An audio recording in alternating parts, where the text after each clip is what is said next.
Perseteruan antar Indonesia dan Bahrain benar-benar kian memanas. Hal ini tentu saja kian diperparah oleh sikap AFC yang seolah-olah benar-benar menganak-emaskan Bahrain. Namun di luar dari hal tersebut, sepertinya ini akan jadi hal dilematis bagi AFC, terutama untuk reputasi mereka di mata dunia. Sebab tak sedikit sekarang yang benar-benar mengecam AFC lantaran menanggapi permohonan Bahrain dengan cepat. Dan tak lupa, Bahrain juga dianggap sungguh sebagai negara yang pengecut. Atas dasar itulah hampir seluruh publik gak habis pikir dengan sikap Bahrain yang macam begitu. Begitu juga dengan salah satu pemain timnas Indonesia, Kelvin Verdonk, yang ikut geleng kepala dengan apa yang terjadi pada tim Garuda. Dalam wawancara dengan media asal Belanda Forza NEC, Kelvin Verdonk mengungkapkan perasaannya saat kemenangan timnas Indonesia dirampok oleh wasit Ahmed Alkaf saat lawan Bahrain. Meski awalnya pun optimistis jika timnas Indonesia bisa sabu bersih kemenangan atas Bahrain dan Cina, Kelvin Verdonk mengatakan jika kegagalan raih poin penuh atas Bahrain bukan hanya kepemimpinan buruk wasit, namun juga karena timnas Indonesia tampil tidak terlalu baik. Di sisi lain, Kelvin Verdonk kembali berujar bahwa satu sebagai tim favorit ketika berjumpa Cina juga membuat timnas Indonesia lengah dan justru tertinggal dari sang lawan. Ia juga mengkritisi penampilan kiper Cina yakni Wang Dale yang mengulur waktu bahkan sejak awal laga hingga membuat timnas Indonesia terlambat menyamakan kedudukan. Lalu jelang laga selanjutnya di 15 November nanti, dengan ada bergurau, Verdonk menganggap Jepang tidak punya banyak pemain bagus dalam lanjutan putaran ketiga kualifikasi Piala Dunia 2026. Tidak semua pemain top.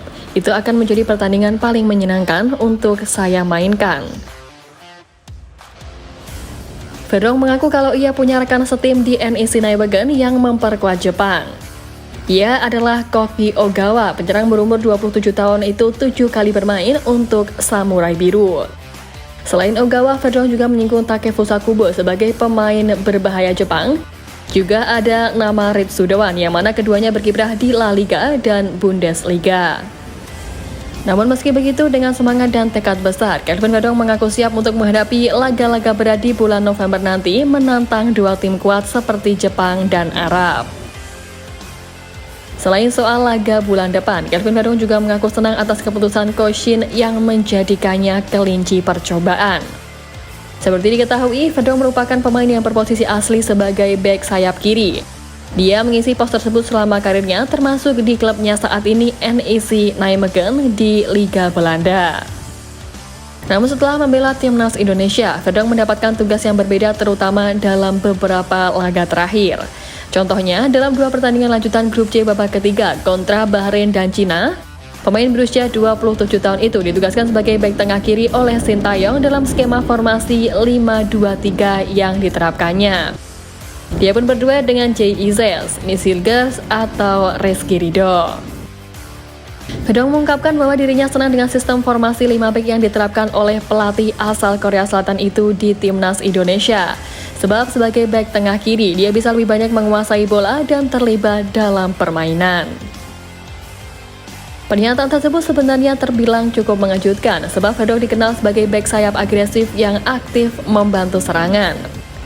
Tapi sejauh ini, ia pun dinilai mampu melaksanakan tugasnya dengan baik di posisi bek tengah kiri. Ia sangat solid dalam bertahan dan juga mampu mengalirkan bola dengan baik ke lini depan maupun mengalihkan serangan ke sisi sayap kanan dengan umpan lambungnya. Ya, terlepas dari Kelvin Verdonk, kembali pada polemik Bahrain yang meminta laga versus Indonesia dipindahkan venue ke tempat netral karena alasan keamanan sejatinya sudah direspon oleh FIFA. FIFA disebut tetap meminta agar laga ini digelar di Indonesia sesuai dengan jadwal sebelumnya. Hal ini diungkapkan oleh Menteri Pemuda dan Olahraga Republik Indonesia Dito Aryo Tejo yang memberikan kabar terbaru soal keinginan BFA. Ia menegaskan negara akan memberikan jaminan keamanan kepada personel Bahrain ketika bertanding di tanah air. Dia juga memastikan klaim-klaim soal keselamatan Bahrain akan terancam selama di Indonesia sama sekali tidak benar. Kalau dilihat lebih lanjut, kayaknya kasus ini makin berlarut-larut. Pada akhirnya jelas tak sedikit mengundang tanggapan. Ya, di mana tak sedikit negara-negara yang benar-benar mendukung Indonesia bisa menang di kasus ini.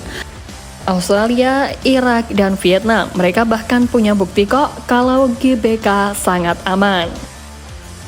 Ingat, saat Australia situasinya sedang panas-panasnya dengan Indonesia, nyatanya supporter mereka yang datang ke GBK enjoy aja.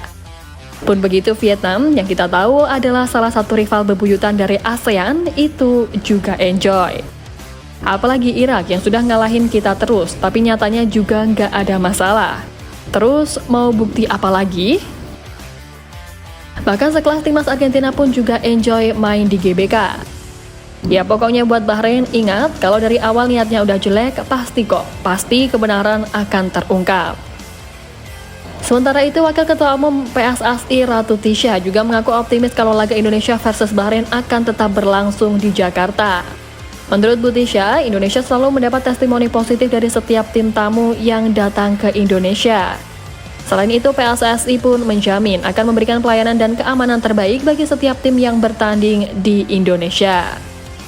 Dan dari semua itu, contohnya udah banyak, bahkan semalas-malasnya dan sepanas-panasnya netizen Indonesia ketika sama Vietnam dan Australia. Ya udah, pas hari H ketemu ya santai aja dan aman-aman aja kok.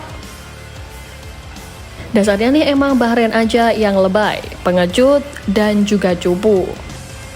Bilang aja takut main di GBK, kalau guling-guling paku di roasting sama satu stadion, takut gak bisa hahaha sama wasit, ayolah katanya bangsa yang kuat, kok gitu?